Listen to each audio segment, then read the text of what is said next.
Contrast uncut, yeah, you know that's us. Where we only speak the real and the real rock with us. Where we motivate the people and politic on success. Oh no, we ain't DJ Khaled, but they swearing we the best. Contrast uncut, contrast uncut, contrast uncut, contrast uncut. What's happening? It's Contrast Uncut. It's season 5, episode 4. I want to give a big shout out to Uncle Snoop's Army and Bobby D Presents. I appreciate you, brothers. It's your host, Zylo. And today we have an incredibly dope special guest. You know, he's from the land of opportunity, the city of angels, Los Angeles, California. He reps Rosecrans, you know, from OC to Manhattan and everything in between, the 27.5-mile avenue. He's a world-renowned host, content producer, journalist, A&R, PR, and an all-around music head. He's one of the most knowledgeable and passionate individuals putting on for the city of LA. And he puts on for the hometown artists. You know, he one of them hometown heroes. He writes for The Fader and other blog sites, as well as hosts his own show, Rosecran Ave, that I get a lot of information from when I do my interviews on YouTube. And he's also a co-host on Mad Lately, that's on No Jumpers platform. This brother here understands the music game and is early on a lot of artists. He doesn't sleep on anything that has an organic stage presence and a raw and edgy sound that grows on him. When I say he's the plug, it's an understatement. And I don't really know him like that. That's just what the streets tell me. You hear me? And if you don't know who I got on the show by now, it's all good. We got all episode to chop it up with the brilliant mind behind Rose Grown Records. Rosecran Vic, everybody. How you doing, Brad? What's good, bro? Oh, that was a big intro. That was dope. It reminded me, I'm like, damn, I do that, don't I? Come on. You make my job easy. That's dope. I appreciate that. I got to tell you from the jump, Vic, time's the most finite thing we have on this earth. I got to tell you how much I appreciate your time for fucking with me, fucking with the viewers and the listeners. Thank you. Yeah, no, all love. I already know. I bet, Brad. Speaking of time, Vic, what's the normal 24 hours for you? Normal 24 is wake up. I don't have an alarm. I feel like that's like a luxury to not have to wake up to an alarm, because I had to wake up to an alarm for so many years, like working the 9 to 5s and all that. So I wake up just whatever time, like I kind of feel like waking up, usually like around 8 or 9 though. And then make a green juice. Got to start the day with the green juice. A little ginger in there, you know, got to stay COVID free, boost up the immune system. Then I pretty much get straight to work, open up the laptop, get to work, start catching up on emails, any press releases I got to send out, or, you know, hitting up certain people. Then like around 11, I'll probably have like breakfast, and then take like maybe a 30-minute break after breakfast, just kind of chill out, you know what I mean? And then get back to work. And then, if it's Monday, then around that time I start getting ready for No Jumper. If it's like a Tuesday, then I'll just keep working until like I'm tired, or if I have to like pull up to like a video shoot or a studio session or something like that.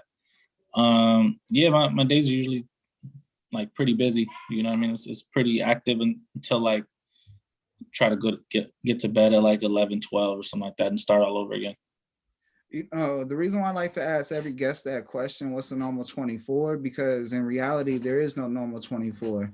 You know, when you're living your purpose and you're going through your passion and you're doing it daily, it comes and goes with what comes with the routine, the program. And, you know, this is what this is for this set of days or this set of hours and time block. It is what it is. Let's get it. Let's have all that energy poured into it. No, exactly. Yeah, like you said, it's not a normal 24. It's funny because I had my cousin visit from Chicago like 2 weeks ago, and he was here for like a few days, and I just kind of took him around with me like everywhere I go. And then he was just like, damn, bro, like, he's like, this is a crazy day. Like, you did this, you did that, you got to call for this, got to call for that. And I'm like, no, it's a pretty normal day for me. Like, and then he was tripping out. He's like, really? And then like, he was just, just amazed that like, just, cause he doesn't do no type of music shit or anything. Like, so he was just like, damn, like, this is crazy. Cause he also seen me before I started anything, you know what I mean? Like, that's like my cousin. And, since, obviously like my whole life. So we've always been really close. And I used to tell him like, yo, I'm gonna open up this, I'm gonna start this blog, I'm gonna start doing these things. And they supported me from the beginning. So it's like 6-7 years later, and they're just like, damn, you really did that shit, what you were talking about, So it's pretty cool. Yeah, no, take my hat off to that, brother. Yeah. And something else that I want to give you your flowers for is being a dedicated father. Shout out to Vic. And I got to give you your flowers for that, bro, because you're living the dream. It's a sleepless dream, and you're still making sure, you have meaningful moments with your son, and that thing empowers everybody. Oh, yeah, no, most definitely. That's the motivation behind all this. Like, it's no coincidence. So my son is 7. I started Rosecrans a little bit after he was born. Like, it's not a coincidence at all. Like, he made me take life way more seriously. You know what I mean? It was just like, okay, shit. All right, now I got to really do something. And then once I started like working full time, I'm like, yo, this ain't for me. Like, cause I don't get to see my son. I'm at work all day in traffic, come home mad as fuck. Like, this shit's frustrating. You feel me? So I'm like, nah, I got to work so hard that I can make my own schedule. You know what I mean? That was really my thing. And, it's been a blessing because, pick him up whatever time. He's bugging me right now to play Fortnite. I said I got an interview. And I said after I'm done, we'll play Fortnite. You know what I mean? Like, yeah, it's definitely a blessing. Yeah, no, as a dedicated father to another, I have a 7-year-old son. I have a 4-year-old daughter. And trust me, they bug the hell out of me at times. The biggest blessing is to be wanted, like in that way. Dad, let's go do this. Dad, let's go do that. And they don't care about anything that I do. They'll bust in on the interview with whoever. They don't care because it's their dad and they want me for that second. And that's a blessing. Just how he's yelling in the background for you. Yeah, exactly.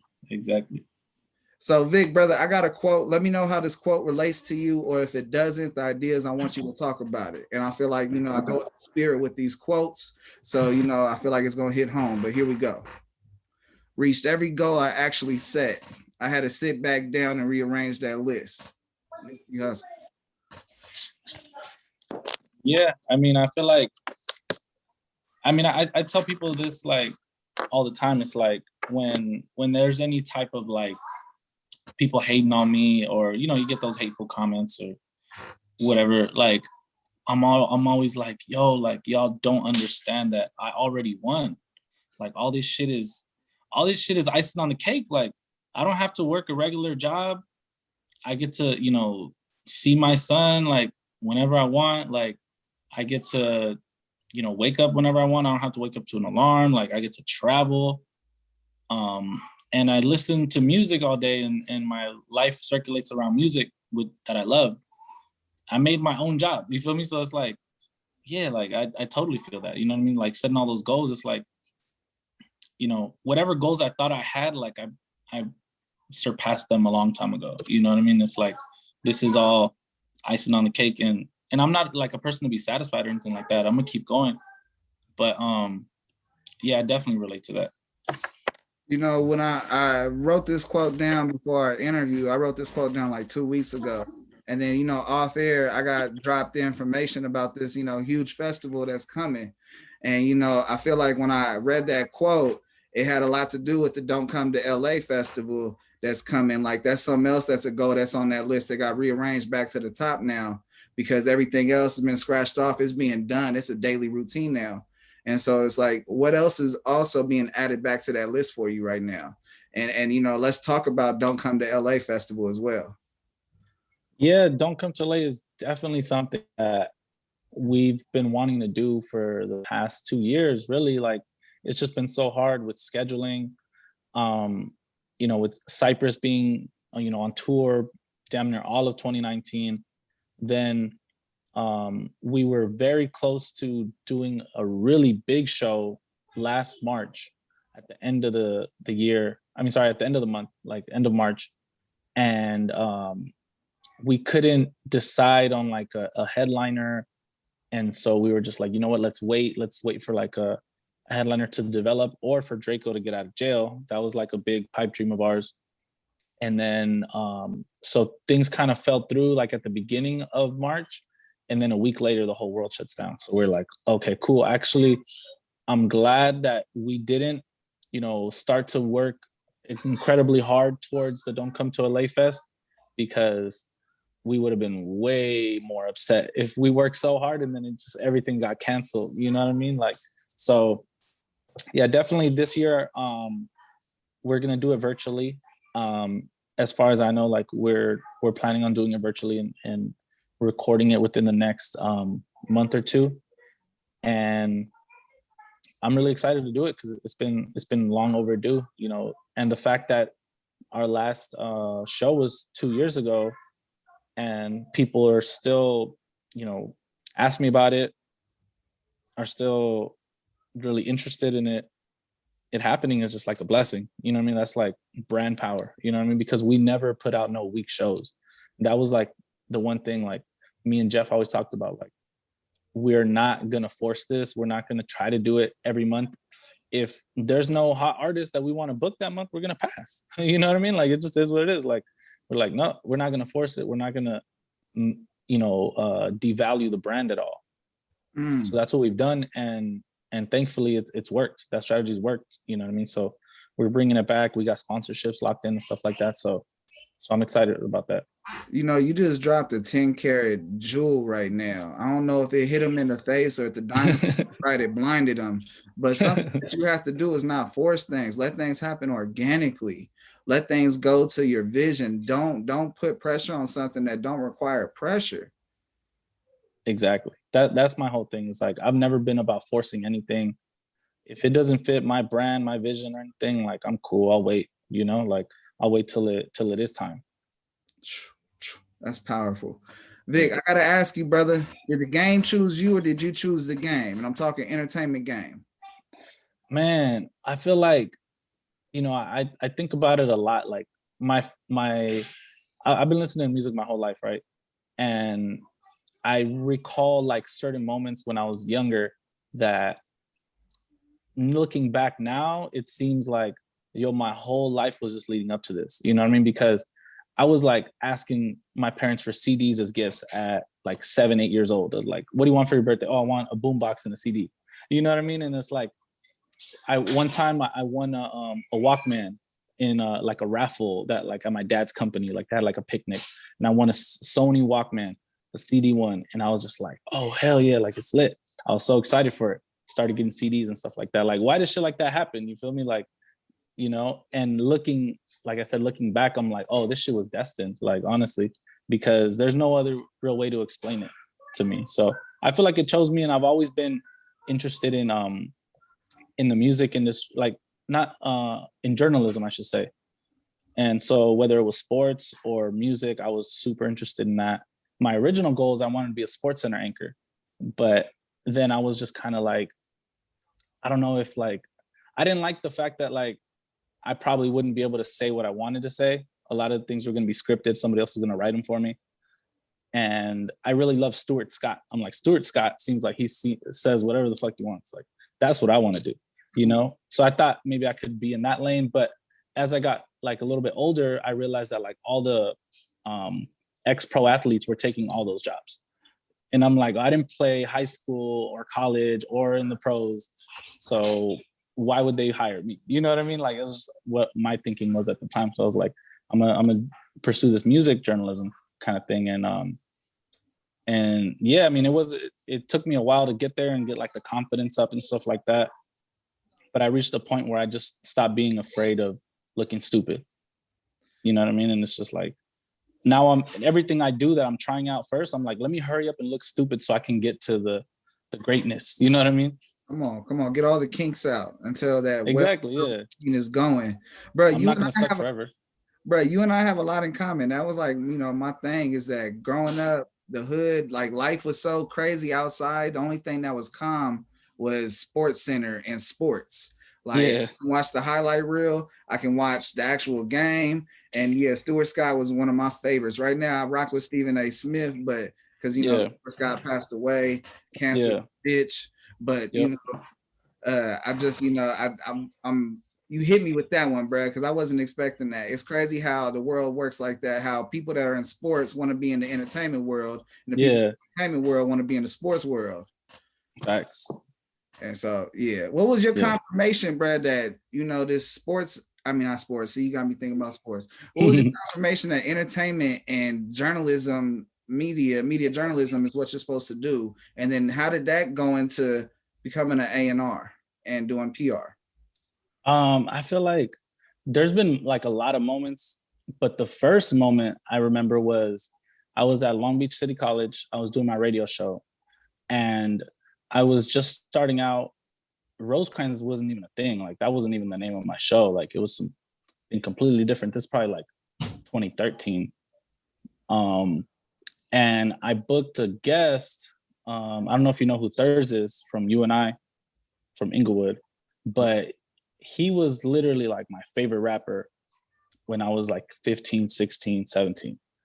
And then so he was in this group called You and I was like a super fan of theirs. Like no joke, I'll pull up to all their shows, DM them, or like, you know, at them on Twitter. Like I was super active, right? Went up to them at shows like, yo, it's me. Like I was a super fan.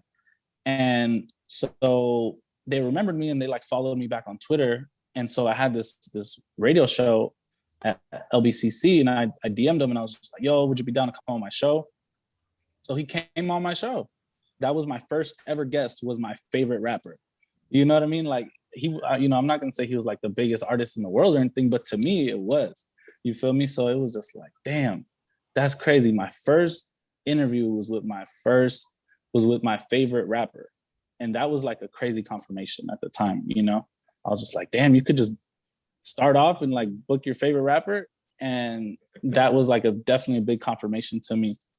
And I had a bunch of others, you know, along the way. You know, obviously like getting a label deal, being a journalist, you know what I mean, with Empire, releasing our album, that was huge.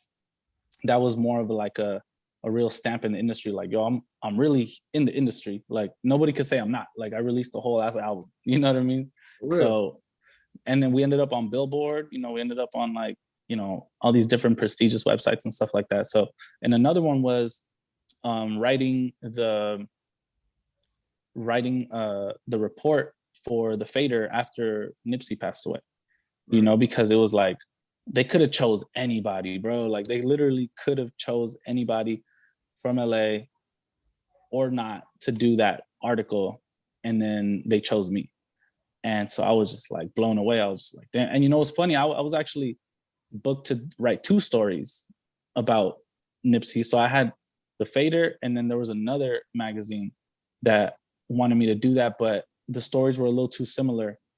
So the other magazine didn't want to run it anymore. So, and that was like a tricky situation for me as a journalist. I'm like, I don't know, am I supposed to say no to one and not the other? I don't know. I'm gonna just try to do them both and try to make them different. But it's hard to make, you know, writing about the same situation, make it different, you know, for 2 different publications. So that was another like definitely like a confirmation moment. Hell yeah. Now, how did journalism and your love for music get you into the avenue of A&Ring, getting a deal with Empire, with Rosegrown Records, and then you PR for a lot of people as well? Yeah. So the A&R stuff, like that came more like recently. I feel like I never wanted to call myself an A&R or anything like that, because so many people just call themselves that, and it just got kind of corny. And the role is very like, it's kind of hard to describe, you know what I mean? So like anybody can really say it. Oh, I A&R this, I A&R that. But as far as like with the album, how that came about is I was doing a lot. Like I was just doing a lot of shit in LA. My name was just buzzing everywhere. And I think how it started is DJ Head had an interview with Nima from Empire, and it was an interview on air. And then he said, before you leave, DJ Head said, before you leave, I need you to remember like 3 names. And one of the names is, he mentioned me. So he was like, okay, I'm gonna check him out. So if people don't know this about Nima used to run Dub CNN.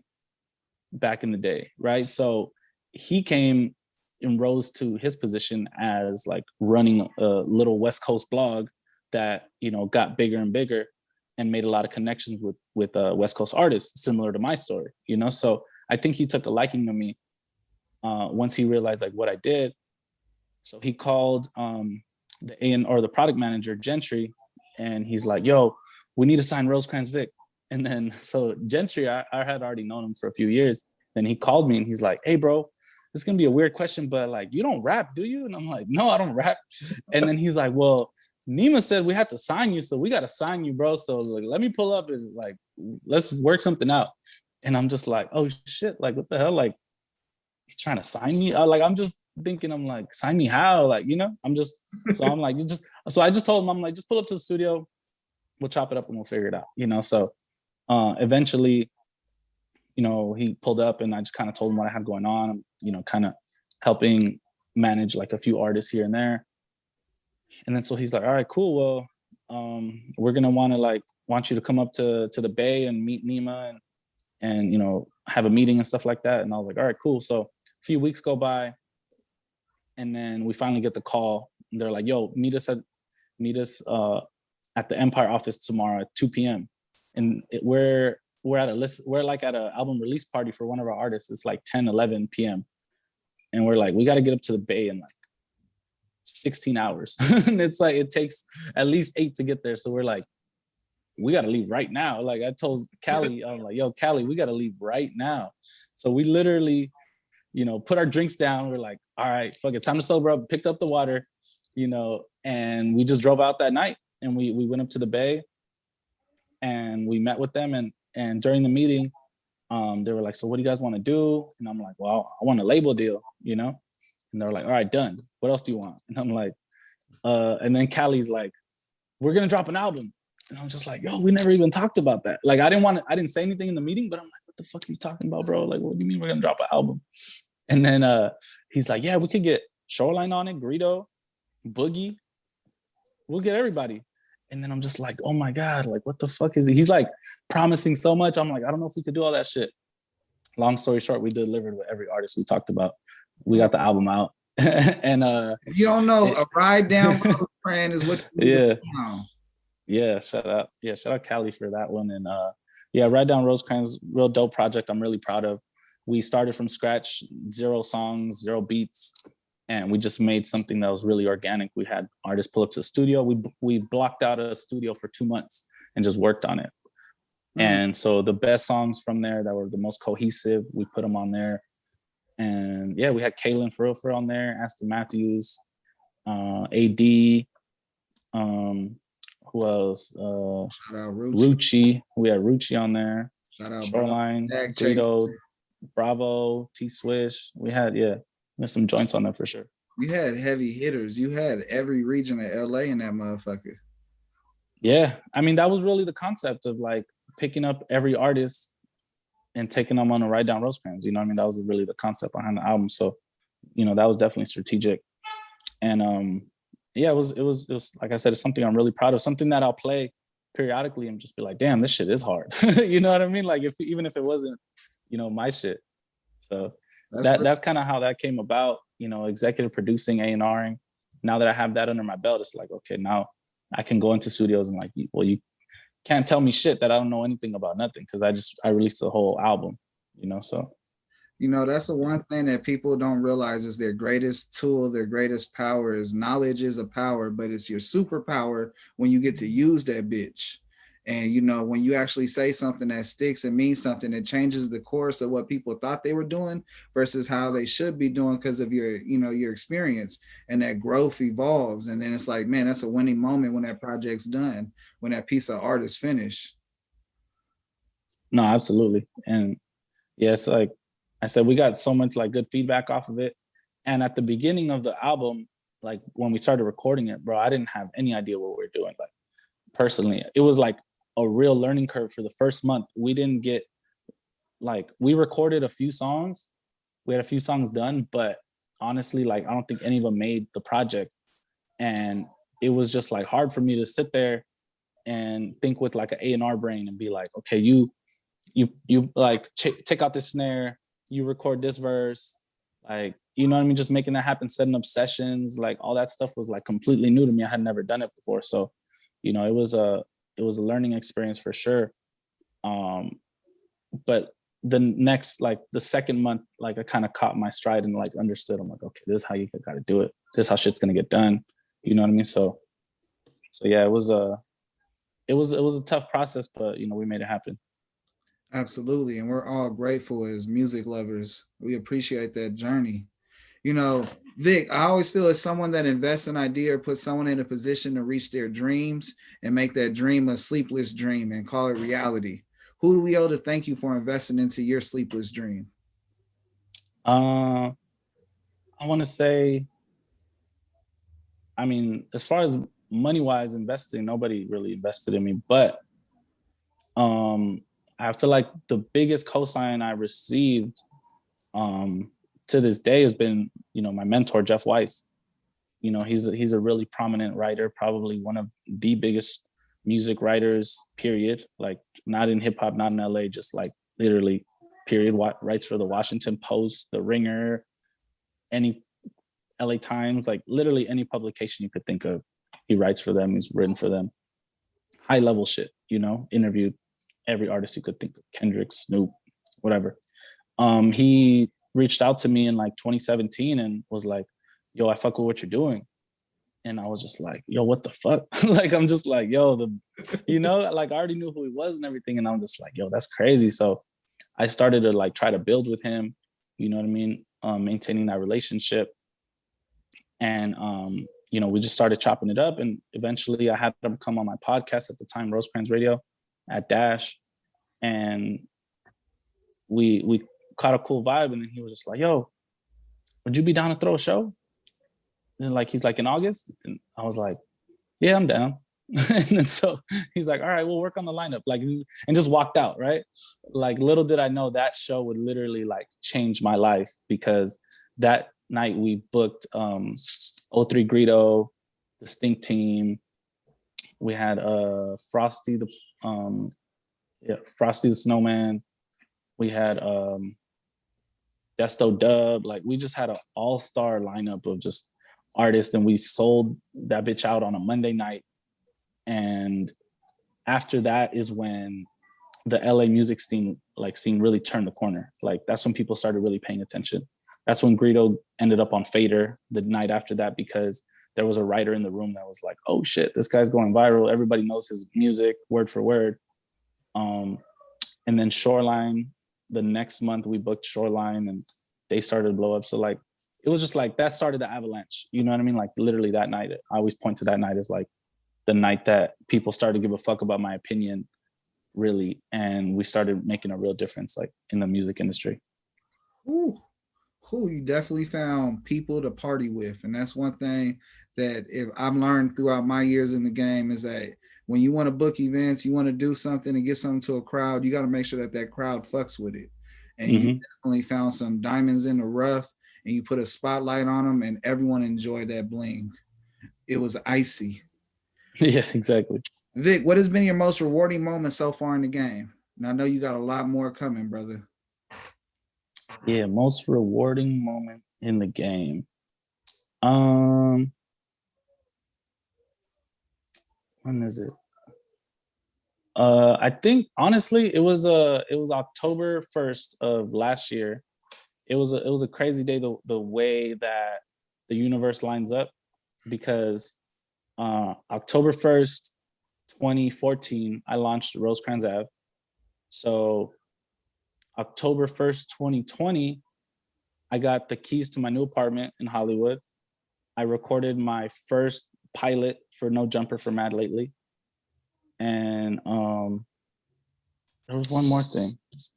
I forgot. Yeah, I mean, I think that was it. But basically, I was just like, yo, like, what the fuck are the chances of that? You know what I mean? That like, all this hard work and everything culminated to like exactly 6 years later, like, you know, my life changing to an even like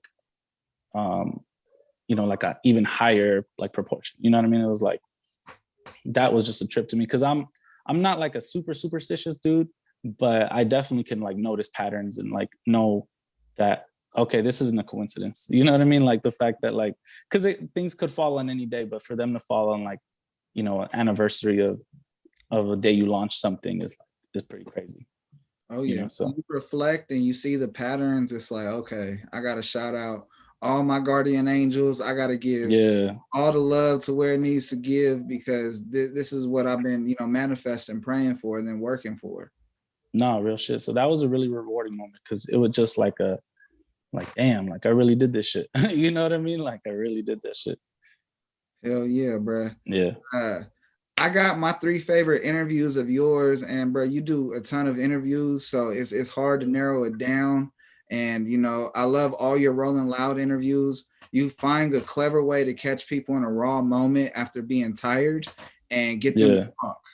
And that's a gift, brother. Like that is a true gift. I work with Bobby D, and it is a challenge to get artists to talk backstage when either they're preparing to perform or they just got done giving all their all, like in a football game, basketball game, left it all on that stage.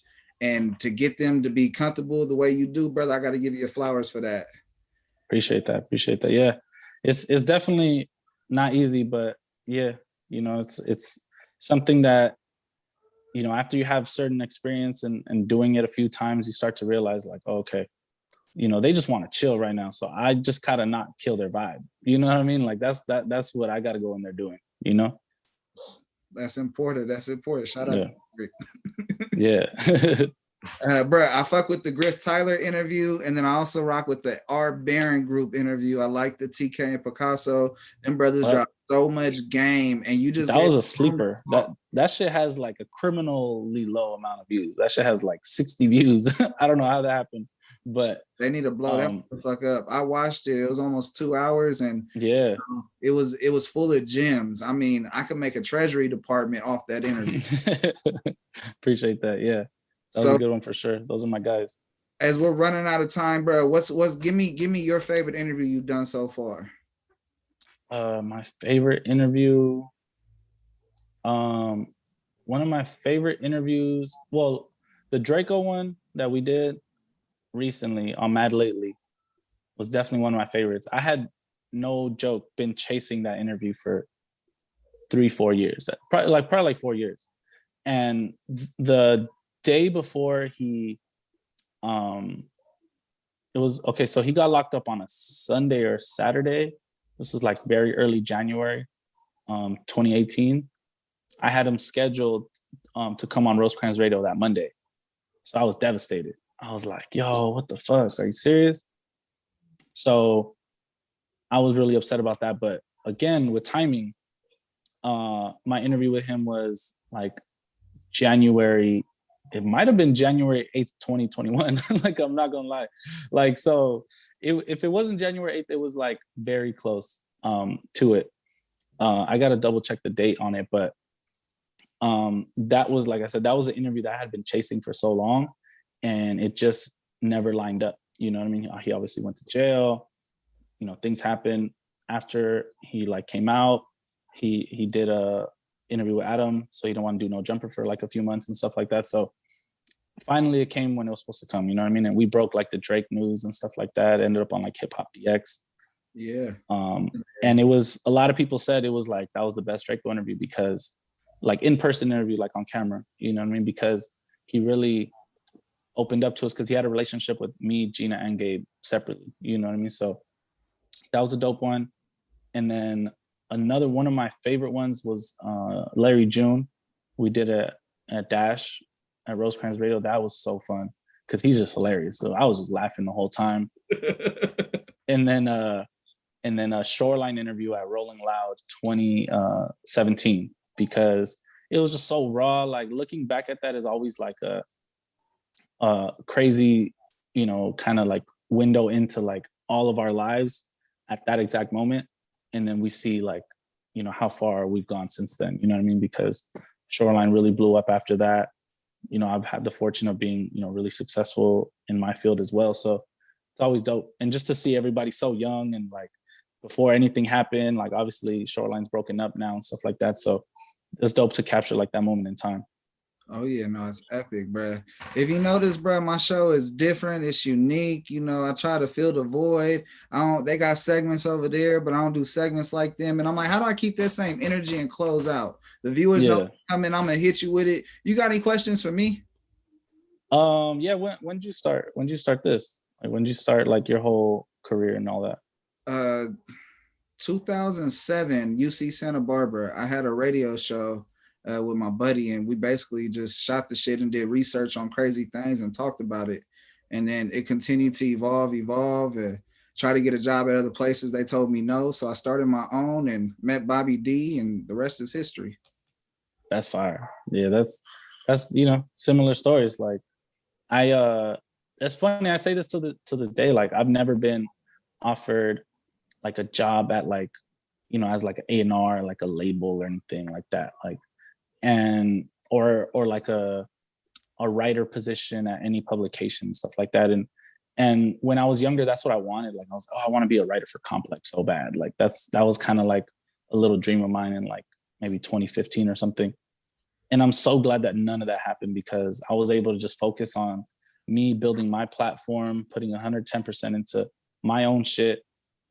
COVID happens, I can't get fired. You know what I mean? I'm my own boss. Like nobody can lay me off. You feel me? Like I'm partnered with a lot of labels and stuff like that, but they hire me out. You know what I mean? Like they seek me. Like I'm not a part of like their label. I'm free to go work with another label and another label and another artist. Like, I have complete freedom, and like, and that's the best way, honestly, to me. Like, because, you got your own thing, and it's like, who's gonna fire you even if you do get fired. Yeah, no, I was saying like even if you get fired, but like you build such a strong brand and like name for yourself, what I mean? You could never really get fired. You know what I mean? Like, because somebody else is gonna pick you up, or you're gonna do your own thing. But like the most important thing is just to have like a really good name and a really good brand. You know what I mean? And like you can take that anywhere, is what I was saying. You know what I mean? Facts, bro. Like my publicist, shout out Patty Torres. She was like, Zylo, if something happens to Bobby D tomorrow and Snoop tomorrow, and we lose our jobs, everything that you do is all about building your reputation, building your brand, and building your relationships. None of that stuff matters. It looks good today, but you're for tomorrow. And I was like, man, that stuck with me. And I was just like, okay, I'm loyal. I represent with them and rock with them heavy. But at the end of the day, I got to do what's right. Like they don't pay me for the brand, or I don't pay them. There's no money. Like, you feel me? I'm a free agent. But because they fuck with me, and when someone calls for me, Snoop vouches, and that's been my biggest blessing from all of this. But it's it's what happens if everything's taken away tomorrow. What are you gonna do? And it goes back to what you're saying. It's all about relationships and the work you put in, because you can be grabbed, or you can grab another opportunity. Exactly. So yeah, bruh, I humbly appreciate you coming on. I'm gonna close out, bruh. The only thing I ask you after I close out, if you could do a drop for the show. Oh yeah. Man, it'll be a wrap. 3, 2, 1. Man, what an incredibly dope opportunity. I'm talking about It's Contrast Uncut. It's season 5, episode 4. I need to give a huge shout out to Uncle Snoop's Army and Bobby D Presents. I appreciate you, brothers. I wouldn't be able to do incredibly dope shit like chop it up about Rosecran Vic's history, and this brother let them diamonds fly. I'm talking about he was over there being a jewelry distributor with them gems, talking about this history in this LA soil. Bro, I appreciate you coming on, rocking with me, being transparent, bro, and just letting them jewels fly, brother. Thank you. All love, bro. Appreciate you, Zylo. My dog. Bro, one last thing, bro, before you leave, is if you could say you tuned in to Contrast Uncut, or say your name, say you tuned in to Contrast Uncut, and if you could shout out Snoop and Bobby D, I would appreciate that, King. All right, for sure. Just tell me when. Whenever you're ready, bro. I'm just gonna be sidebar and shit in the background. Don't mind me. All right, for sure. What up? I'm Rosecran Vic. Shout out to Zylo Uncut. Big shout out having me on the show. Big shout out to Snoop, Uncle Snoop, Bobby D Presents. Shout out my guys. Yeah. Bro, it's a wrap. I DM'd you, bro, because I didn't know if you was gonna come back on. I even text Chris. Oh, okay. come back on. Yeah, I was trying to figure it out. Chris texted me and I'm like, oh shit, I could just go back into the same link. I thought you were like texting me or something, but I was like, I don't know. Yeah, no, But I don't have your link, but I for sure want it. yeah. Shit, bro. Man, whatever we could do and connect, bro, let me know. Lace me, man, and we can make it happen, bro. Shit. You know, what you do, bro, is a incredible thing, bro, for LA and for all the artists. You know, that's one thing I got from everybody is that Vic is the plug and he gives you the game. He tells you what's real. He don't sell you on false hope. Appreciate that. Yeah, I just followed you back right now, so I'll DM you my line. But yeah, appreciate that, bro, for real. Appreciate your time. All love, bro. Man. And then I could plug you with Ethica. I could plug you with my Cookies Connect, whatever, bro. If you, I'm bro, look, I'm the biggest Cookies fan. Like, as far as like their sweats and shit, like what I'm wearing right now, bro. Like, I don't know what season this is, but literally got these on right now. This is my shit. I be wearing these like all day. They're so comfortable. Like, they got such good material. So I fuck with them. Facts, no. I don't even smoke. That's how much I like it. Like, I don't even smoke, but I literally just wear the clothes because I like it. You feel me? Our partner is the man when it comes to how he put the things together. Him and this other guy named Nima. Nima was packaging orders and doing everything from their garage, from burners and shit, and sending that shit out. Yeah. So, you know, they definitely, yeah. I'm gonna definitely plug you, plug bro. that in, and Ethica too. Yeah, Ethica is super dope. I think they had sent me a pack. Oh no! What happened was they had reached out to me, and then I sent them my address, but the guy who reached out to me went to like another company, and then so everybody keeps on telling me about this guy named Kev because I just told one take like, bruh, I'm gonna have everything for the next video, and he was like, yeah, I fuck with Ethica, but it was Kev. I'm like, no, bruh, I mess with Darius, and Darius is the director of brand operations. He's right underneath the CEO, Matt. Oh, okay. Matt Cook. Okay, dope. Yeah. So Kev went to like PSD. So PSD sent me a care package, and that was cool. But I definitely fuck with Ethica. I was waiting on my pack forever, but the guy changed company, so I was like, shit, what do I do now? Oh no, I got you, bro. Oh God, like, hey, that's been one of my biggest blessings was to meet them, and they fucked with me immediately. Like, oh yeah, and then I'm doing a documentary for Second to None, and that's hard. So I'm producing it, and long story short, the guy that's at Ethica, he's from Compton, and so you know it's connected. You know, with you, Rosecran Vic, yeah, he gonna fuck with you heavy. It's an easy call. Oh yeah, hell yeah, bro. Yeah, I'd appreciate that for sure. All right, for sure, bro. Shit, I got you. I'm finna save your line right now, bro, and tap in with you. And then, like, we got video shoots, bro. You want to pull up to them, whatever, bro. Shit, I'm gonna fuck with you, bro. Whatever. It's all love. Lock in, same here, bro. Whatever you need, let me know. Appreciate you, King. RG. Listen, enjoy that Fortnite with your son. All right, bro. Thanks.